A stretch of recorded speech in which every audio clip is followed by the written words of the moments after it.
How to send USDT from Binance to Coinbase. Hey guys, welcome back to our channel. In today's video, I will show you how you can do this step quickly and easily. Now, the first thing that you want to do is to go ahead and grab your address from your Coinbase account. Basically, it will go ahead and look something like this, where you have to go ahead and open up your wallet. And once inside, just go ahead and copy your wallet address right here. Right after getting your address from Coinbase, just head over to your Binance account. From here, you then want to navigate through your wallet's overview.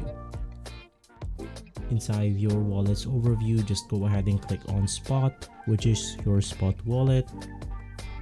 From here, click on Withdraw. And it will take you to the withdrawal page right here. You want to go ahead and search for USDT.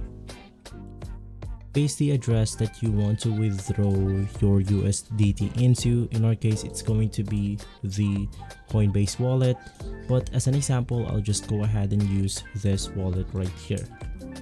Right after that, go ahead and select the network and you should be good to go. And so guys, if this video has been helpful, leave us a like and subscribe. I'll see you on the next one. Thank you.